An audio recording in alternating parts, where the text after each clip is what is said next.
ఈవీ9 national news కు స్వాగతం. ముందుగా హెడ్లైన్స్. గెలుపు దిశగా హర్యానా, మోదీకి ఘనంగా స్వాగతం పలికేందుకు ఏర్పాట్లు.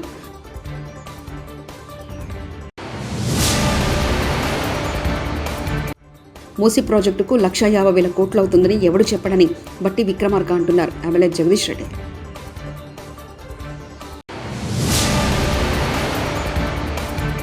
చెన్నైలో అబ్బురపరిచిన భారత వాయుసేన విన్యాసాలు.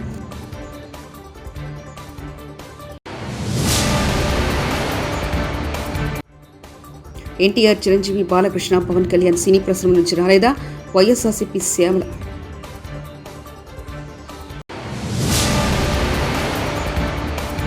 దేవీ నవరాత్రుల వేళ ఆకట్టుకుంటున్న మాతా వైష్ణోదేవి ఆలయ నమూనా. హర్యానా అసెంబ్లీ ఎన్నికల ఫలితాల్లో బీజేపీ హ్యాట్రిక్ విజయం దిశగా దూసుకెళ్తుండటంతో బీజేపీ శ్రేణుల్లో సంబరాలు మొదలయ్యాయి. ఈ విజయాన్ని ఆస్వాదించేందుకు ఢిల్లీలోని బీజేపీ ప్రధాన కార్యాలయాన్ని ప్రధానమంత్రి నరేంద్ర మోదీ మంగళవారం సాయంత్రం రానున్నారు. ఇందుకోసం స్వాగత సన్నాహాలు జరుగుతున్నాయి. పార్టీ నేతలు, కార్యకర్తలను ఉద్దేశించి మోదీ ప్రసంగించారు. అక్కినేని నాగచైతన్య, సమంత విడిపోవడానికి మాజీ మంత్రి కేటీఆర్ కారణమంటూ మంత్రి కొండా సురేఖ చేసిన వ్యాఖ్యలు ఎంతటి దుమారాన్నయ్యాయో అందరికీ తెలిసిందే. మంత్రి వ్యాఖ్యలను అక్కినేని నాగార్జున తీవ్రంగా ఖండించారు. సినీ ఇండస్ట్రీ మొత్తం మంత్రి వ్యాఖ్యలను తప్పుపట్టింది. చివరకు కొండా సురేఖ వ్యాఖ్యలపై కోర్టును ఆశ్రయించారు. నాగార్జున క్రిమినల్ పిటిషన్ దాఖలు చేశారు. సోషల్ మీడియాలో వీడియోలు పెడితేనే నీకు లాగులు తడిసి గౌతమ్ అనే అబ్బాయిని లుక్అవుట్ నోటీసులు ఇచ్చి అరెస్ట్ చేస్తున్నావు. నీకు కేసీఆర్ అవసరమా? మాజీ మంత్రి ఎమ్మెల్యే జగదీష్ రెడ్డి మూసీ ప్రాజెక్టు 1,50,000 కోట్లు కోచవుతుందని ఎవరు చెప్పాడని బట్టి విక్రమార్క అంటున్నారు. స్వయంగా ముఖ్యమంత్రి మూసీకి 1,50,000 కోట్లు అని చెప్తే నిన్న ఉప ముఖ్యమంత్రి బట్టి విక్రమార్క ఎవడు చెప్పాడంటుండు. ఎవడు చెప్పాలో వాడే చెప్పిండు. రేవంత్ రెడ్డి చెప్పింది కూడా మంత్రులు మీకు తెలియదా? బీఆర్ఎస్ ఎమ్మెల్యే జగదీష్ రెడ్డి బెంగళూరులో అరెస్ట్ చేసుకున్న లుక్అవుట్ నోటీసులు ఇచ్చి నీకు అప్పుడే కేసీఆర్ తొక్కరావాడదా? మా అన్నీ దాటితే కదా, మళ్ళీ ఎవరిసరి దాటితే కదా కేసీఆర్ దగ్గర పోయేది నువ్వు. భారత వాయుసేన ఐఏఎఫ్ 92వ వార్షికోత్సవం తమిళనాడులోని చెన్నైలో ఘనంగా నిర్వహించారు. ఈ సందర్భంగా నిర్వహించిన వైమానిక విన్యాసాలు చూపలను అబ్బురపరిచాయి. వివిధ ఆకృతిలో చేసిన హెలికాప్టర్ విన్యాసాలు ప్రధాన ఆకర్షణగా నిలిచాయి.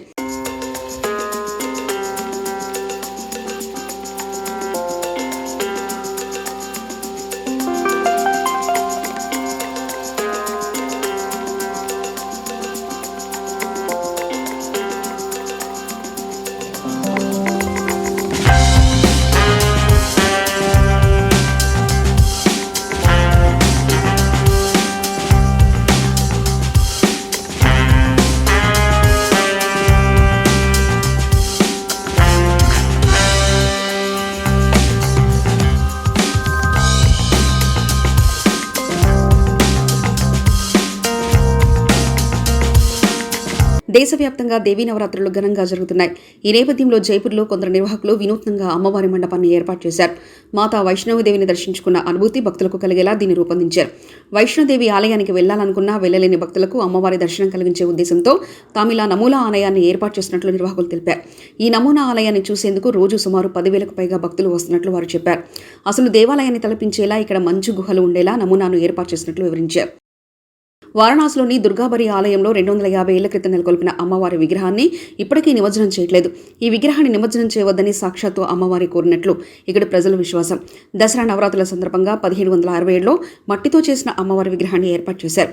నవరాత్రులు పూర్తయ్యాక నిమజ్జనం కోసం విగ్రహాన్ని ఎత్తడానికి ప్రయత్నించగా ఎంతకీ సాధ్యం కాలేదు. 2 రోజుల తర్వాత మళ్లీ ప్రయత్నించినా విఫలమైంది. తర్వాత ఓ రోజు అమ్మవారు కలలో కనిపించి తనని ఇక్కడే ఉంచాలని ఉందని, నిమజ్జనం చేయవద్దని చెప్పిందని ప్రజలు చెప్తున్నారు. దీంతో ఆ దుర్గమ్మ విగ్రహం 257 ఏళ్లుగా అక్కడే ఉంది అని ఆలయ సిబ్బంది తెలిపారు. ఏంటో ఆ తప్పుడు రాతలు? సాక్షిపత్రికపై పట్టాభి ఆగ్రహం. వరద సాయంపై జగన్ ముఠా అబద్ధపు ప్రచారాలు. టీడీపీ జాతీయ అధికార ప్రతినిధి కుమారెడ్డి పట్టాభిరామ్ మీడియా సమావేశం. మనం ఎప్పుడు చూడని విధంగా రాష్ట్రంలో అనేక ప్రాంతాల్లో, ముఖ్యంగా విజయవాడ కానివ్వండి, కృష్ణా జిల్లాలో విజయవాడ నగరానికి ఆ రోజున వచ్చినటువంటి తీవ్రమైనటువంటి వరద ముప్పు, అదేవిధంగా పొరుగునున్నటువంటి గుంటూరు జిల్లాలో కానివ్వండి, గోదావరి జిల్లాలో కానివ్వండి, ఇట్లా మనం ఈ మధ్యకాలంలో చూడనటువంటి ప్రకృతి విపత్తుని మనం కళ్ళారా చూసాం. వివిధ వాగులు పొంగటం, కృష్ణానదికి దాదాపు 12 12 లక్షల క్యూసెక్కుల వరద కృష్ణా బ్యారేజ్ దగ్గరికి చేరుకోవటం, ఇవన్నీ కూడా ఈ మధ్యకాలంలో మనం ఎప్పుడు చూడాల. దాని వలన కొన్ని లక్షల మంది తీవ్రంగా ఇబ్బందులు పాలయ్యారు, నష్టపోయారు. మరి వారి కష్టాన్ని చూసి చలించిపోయినటువంటి రాష్ట్ర ముఖ్యమంత్రి గౌరవ శ్రీ నారా చంద్రబాబు నాయుడు గారు దాదాపు 10 రోజుల పాటు మరి ఎన్టీఆర్ జిల్లా కలెక్టరేట్ లో ఒక బస్సులో ఉండి మరి 24 గంటలు కూడా అధికారులను అప్రమత్తం చేస్తూ మరి ఆపదలో ఉన్నటువంటి ప్రజలను ఆదుకోవటం కోసం తగినటువంటి ఆదేశాలు ఇస్తూ మొత్తం మానిటర్ చేస్తూ వరద సహాయాన్ని ఆయన స్వయంగా జేసీబీల పైన, బుల్డోజర్లు ఎక్కి, ట్రాక్టర్లు ఎక్కి, పడవల మీద అర్ధరాత్రి అని కూడా చూడకుండా తన సెక్యూరిటీని కూడా పక్కన పెట్టి ఆయన వరద నీళ్ళల్లో ఏ రకంగా తిరిగారో ప్రపంచం మొత్తం చూసింది. Yes, that is Chandrababu Naidu. ప్రజలు కష్టాల్లో ఉంటే ఆయనకి కంటి మీద నిద్ర ఉండదు, ఆయన ఇంటికి వెళ్ళటానికి కూడా ఇష్టపడరు, ఆ కష్టాలు తీరే వరకు వారి దగ్గరే ఉంటారు అని చెప్పి మనం ఇప్పుడు ఏదైతే అనుకుంటాం అది మళ్ళీ కూడా రుజువైంది. ఆ రోజున చంద్రబాబు నాయుడు గారు వ్యవహరించినటువంటి తీరుని బట్టి ప్రజలకు కూడా ఒక ధైర్యం, అరే మనకు. ఏపీలో కూటమి పాలనలో మహిళలకు రక్షణకరమైందని వైఎస్ఆర్సీపీ అధికార ప్రతినిధి శ్యామల మహిళా హోంమంత్రిగా ఉన్న రాష్ట్రంలో మహిళలపై అత్యాచారాలు అయ్యాయని ఆవేదన వ్యక్తం చేశారు. ఇంత జరుగుతున్న ప్రభుత్వం పెద్దలలో చలనం లేదంటూ ఆగ్రహం వ్యక్తం చేశారు. మహిళలపై దాడులు జరుగుతాయో తెలియని పరిస్థితి, వీధికొకళ్ళు అసలు పేట్రెగిపోతున్నారంతే. నిజంగా మాట్లాడాలి అంటే వాళ్ళని ఏమని సంబోధించాలో నాకు అర్థం కావట్లేదు. కానీ వయసుతో సంబంధం లేదు, ఆడవాళ్ళైతే చాలు అన్నట్లుగా ప్రవర్తిస్తున్నారు. ఇంత జరుగుతున్నా కూడా చంద్రబాబు నాయుడు గారికి, కూటమి ప్రభుత్వానికి చీమ కుట్టినట్లయినా లేదు. అధికారంలోకి వచ్చి 4 నెలలైంది. ఈ 4 నెలల్లో కూడా ఎన్ని సంఘటనలు. అసలు నాకు అర్థం కాని విషయం ఏంటంటే వీళ్ళకి ఇంత ధైర్యం ఎక్కడి నుంచి వస్తుందో నాకు అర్థం కావట్లా. అంటే పైన ఉన్నది మనవాళ్లే, ఏం జరిగినా చూసుకుంటారు అనేటువంటి ఒక ధైర్యమా, మననేవాడు అడుగుతాడ్రే అనేటువంటి ఒక ధీమానా ఏంటి అసలు? ఇక మన డిప్యూటీ సీఎం గారి ఇలాకాలో జానీలైతే తెగ పేట్రేగిపోతున్నారండి, తెగ. ఈ రోజు కూడా న్యూస్ మీరు చూసుకున్నట్లయితే దళిత బాలికపై, 16 ఏళ్ల బాలికపై దుర్గాడ జానీ అనేటువంటి వ్యక్తి అసలంటే ఊరి శివార్లకి తీసుకెళ్లి ఆటోలో ఎక్కించుకుని ఒక మహిళని కాపలాగా పెట్టి ఆ అమ్మాయి మీద అత్యాచారం చేయడం. ఆయనెవరు? ఈ దుర్గాడ జానీ అనే వ్యక్తి ఆ తెలుగుదేశం పార్టీ పట్టణ అధ్యక్షురాలి భర్త, విజయలక్ష్మి గారు ఆవిడ పేరు, ఆవిడ భర్త, ఆవిడ మాజీ కౌన్సిలర్ కూడా. అంటే ఈ తెలుగుదేశం పార్టీ నాయకులే ఇలాంటి ఘటనలో ఇన్వాల్వ్ అవ్వడం వల్ల పోలీసులు కూడా ధైర్యంగా కేసులు నమోదు చేయలేకపోతున్నారు. ఈ సంఘటనలో కూడా, ఈ దుర్గాడ జానీ సంఘటనలో కూడా డంప్ యార్డ్ లో ప్లాస్టిక్ బాటిల్ ఏరుకునేటువంటి వ్యక్తి పట్టుకుని రెడ్ హ్యాండెడ్ గా పోలీసులకు అప్పచెప్తే అప్పుడు కూడా వాళ్ళు కేసు నమోదు చేయలేదండి. ఆ దుర్గాడ జానీ అనేటువంటి వ్యక్తిని కాపాడడానికే ప్రయత్నం చేశారు. ఇక బాలిక కుటుంబ సభ్యులు పోలీసులపై ఒత్తిడి తీసుకొస్తే ఇక తప్పక వాళ్ళు కేసుని నమోదు చేశారు. ఇది లేటెస్ట్. ఇక మొన్నటికి మొన్న పుంగనూరులో జరిగినటువంటి ఆసిఫియా ఘటన తీసుకున్నట్లయితే ఆ అమ్మాయి కనిపించట్లేదు అని కుటుంబ సభ్యులు ఎప్పుడైతే పోలీసులకి ఫిర్యాదు చేశారో అప్పుడే పోలీసులు గనక సరైన యాక్షన్ తీసుకుని సరిగ్గా మనసు పెట్టి వెతికి ఆ పాపని తీసుకొచ్చి ఆ తల్లికి ఇచ్చుంటే ఎంత బాగుండేదండి. 5-6 రోజుల కాలం గడిపేశారు పట్టించుకోకుండా. చివరికి ఆ పాప చచ్చిపోయి కనిపించింది. ఆ తల్లి పడేటువంటి ఆ కడుపు కోత ఎలా ఉంటుందో ఒక తల్లిగా నేను అర్థం చేసుకోగలను. అంటే ఏం లేదు, చిన్న బాధ, ముందే ఒక్క అడుగు ముందే ఉంటే పోయిందేంటి, ఏముంది, ఒక తల్లి కూతురు కలిసేవాళ్ళు కదా అనేటువంటి ఒక బాధ, అంతే, అంతకంటే ఏం లేదు. ఎప్పుడైతే ఇందులో ఇంకో గొప్ప విషయం ఏంటంటే ఎప్పుడైతే జగన్మోహన్ రెడ్డి గారు ఆ బాధితురాలి కుటుంబాన్ని పరామర్శించడానికి నేను వెళ్తున్నాను అని చెప్పారో అప్పటి వరకు ఎవ్వరూ స్పందించలేదు, అప్పటి వరకు ఎవ్వరూ పట్టించుకోలేదు. కానీ హుటాహుటిన అక్కడికి 3 మంత్రులు దిగిపోయారండి. అందులో మన హోంమంత్రి గారు కూడా ఉన్నారు. దిగిపోయి ఆ విషయాన్ని అక్కడ రాజకీయం చేసేశారు. అంటే మీకు 4-5 రోజులు ఆ పాప సంగతి గుర్తులేదు, మీకు 4-5 రోజులు ఆ తల్లిదండ్రుల వేదన గుర్తు రాలేదు.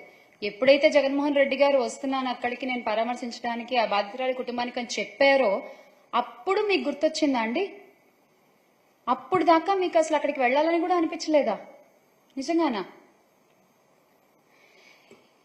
ఏదేమైనా ఆ ఆసిఫియా అయితే ఈ లోకం నుంచి వెళ్ళిపోయింది. చాలా చాలా బాధాకరమైన విషయం ఇది. ఆ తల్లికి అమ్మ ఎస్ మేమందరం ఉన్నాం మీకు, మీరు అధైర్యపడద్దు. ఇది ఆసిఫియా సంగతి. ఇక తర్వాత పోలీస్ అధికారులు గురించి మనం మాట్లాడుకుంటున్నాం. పోలీసులు ఏం కేసులు నమోదు చేయట్లేదు, పోలీసులు తెలుగుదేశం పార్టీ నాయకుల్ని కాపాడడానికి ప్రయత్నం చేస్తున్నారు అని చెప్పి మాట్లాడుకుంటున్నాం. కానీ పాపం వాళ్ళు మాత్రం ఏం చేస్తారులేండి, వాళ్ళ కుటుంబాలకే రక్షణ లేదు. ఈ రోజున రాష్ట్రంలో సిఐ ధర్మవరంలో 1 టౌన్ సిఐ విజయవాడ వరదల్లో కూటమి అసలు స్వరూపం బయటపడిందన్నారు మాజీ మంత్రి కురసాల కన్నబాబు. సకాలంలో వరద సహాయక చర్యలు అందించడంతో చంద్రబాబు ప్రభుత్వం పూర్తిగా వైఫల్యం చెందినట్లు చెప్పుకొచ్చారు. దాతల నుంచి వచ్చిన సాయాన్ని హారతి కర్పూరం చేశారని ఆరోపించారు. చర్యలు తీసుకోవాలని, ఎట్టి పరిస్థితుల్లో శాంతి భద్రతలు కాపాడాలని ప్రతిసారి చెప్తున్నాం. ప్రధానంగా ఇవాళ పత్రికలు చూస్తే సాక్షాత్తు ఒక సిఐ తల్లి, ఒక సర్కిల్ ఇన్స్పెక్టర్ గారి తల్లే అపహరణకు గురైనట్టుగా, తర్వాత ఇందాక సోషల్ మీడియాలో చూస్తే ఆమెను ఏదో పాపం చంపేసినట్టుగా రకరకాల వార్తలు చూస్తూ ఉన్నాయి. ఎంతవరకు నిజమో తెలియదు, కానీ ఆమె మాత్రం అపహరణకు గురైనట్టుగా వార్తలు వస్తూ ఉన్నాయి. అంటే శాంతి భద్రతలు ఏమవుతున్నాయి అసలు ఈ రాష్ట్రంలో? ఎందుకు నిమ్మకు నీరెత్తినట్టుగా వ్యవహరిస్తున్నారు? అంజుమని ఒక 7 ఏళ్ల పాపని హత్య చేసి ఆ వాటర్ ట్యాంక్లో పడేస్తే పొంగనూరులో దిక్కుముక్కు లేని పరిస్థితి. అసలు గత 4 నెలల కాలంలో ఎంత దుర్మార్గంగా ఈ ప్రభుత్వం గాలికి వదిలేసిందో శాంతి భద్రతను చూడాలంటే ఈ సంఘటనలన్నీ కూడా కళ్ళకట్టినట్టు కనిపిస్తూ ఉన్నాయి. ఎందుకు సీరియస్గా తీసుకోవట్లేదు?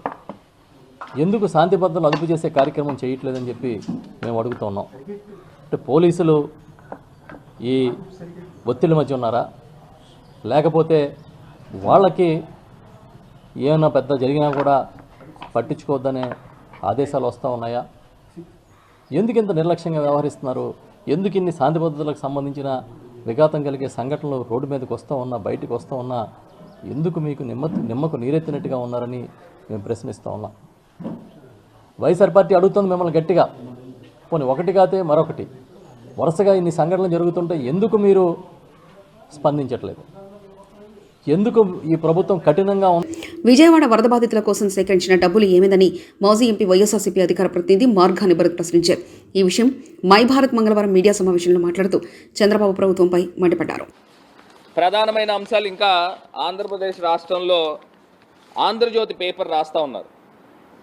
ఇవాళ ఆంధ్రజ్యోతి వీళ్ళ పేపరే, తమ్ముళ్ళు ఇది తగదంట. అంటే ఈ మాటలు చంద్రబాబు నాయుడు గారి నోట్లోంచి ఊడిపడిందా?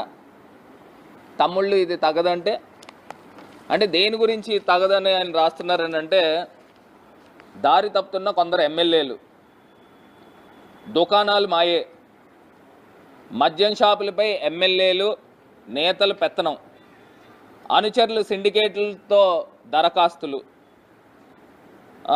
వస్తే వ్యాపారం ఎలా చేయగలరని హెచ్చరికలు. మీకు ఒకవేళ టెండర్లు ఎవరైనా సామాన్యులు వ్యాపారస్తులకు వస్తే మీరు ఎలా చేయగలరని వాళ్ళు చెప్తున్నారు. అంటే కొన్ని చోట్ల వాటా కండిషన్లు. అసలు ఈ తెలుగుదేశం ప్రభుత్వం ఈ ఆంధ్రజ్యోతి పేపర్లో రాస్తూ ఉన్నారు. అంటే నేను ఒక్క అంశం చెప్తానండి. ఇవాళ చంద్రబాబు నాయుడు గారు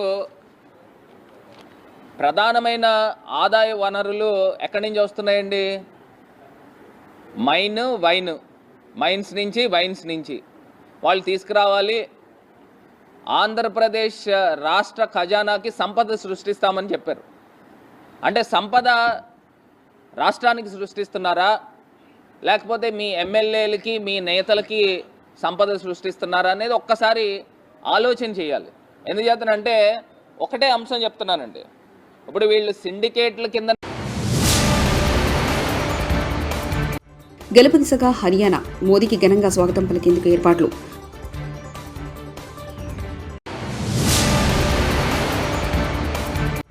మూసీ ప్రాజెక్టుకు 1,50,000 కోట్లు అవుతుందని ఎవడు చెప్పడని బట్టి విక్రమార్క అంటున్నారు ఎమ్మెల్యే జగదీష్ రెడ్డి.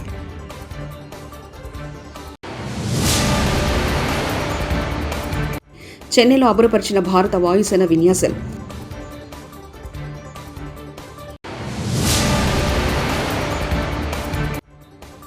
ఎన్టీఆర్, చిరంజీవి, బాలకృష్ణ, పవన్ కళ్యాణ్ సినీ ప్రశ్న నుంచి రాలేదా? వైఎస్ఆర్సీపీ శ్యామల.